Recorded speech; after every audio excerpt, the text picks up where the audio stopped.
I picked up this $30 HP laptop off of eBay and it came to me disgusting. This is the HP Envy M6 notebook from back in 2014 and it arrived to me in pretty nasty condition. There's tons of gunk on the keys, dust all over the screen, and it looks like this laptop has definitely been dropped at some point in its life. The left hinge did make a bit of a cracking sound as I opened the laptop as well. The design of this laptop, in my opinion, really hasn't aged all that well, and it'd be pretty easy to tell that it's from back in 2014. Luckily, the laptop does turn on and greeted me with a super cluttered install of Windows 10. It's sporting an AMD A10 APU from the days back when Ryzen didn't quite exist yet, and this thing is slow, and I mean really slow. Like it gets smoked by a first gen i7, by almost 50% slow. But now that we know it works, we can get to cleaning it up. So I went ahead and I gave the display a wipe down, trying to get all the smudges off. This machine does have a touchscreen, so that's to be expected.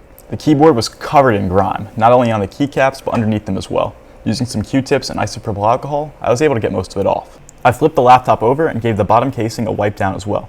Laptops of this era were still decently upgradable, with this one having an entry door for the hard drive and RAM. I unscrewed the door and blew the dust out.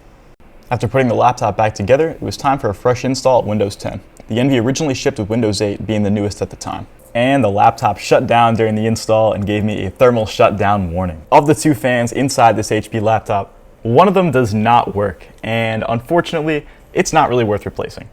Did I replace the thermal paste? Did I get a cooling pad? Absolutely not to neither of those. That's right, ladies and gentlemen, I put the laptop on its side. My crazy evil plan did end up working, and Windows installed just as normal. Obviously, due to the cooling problems, this laptop is going to struggle really doing anything, but it wasn't very good to begin with, even before that. This laptop obviously has not aged very well and is probably going to end up in a recycling bin after this video is done, but it's still fun to take a look back at laptops and see how they've moved and evolved over time. My name is Mario, this is Tech Pulse, and thank you for watching.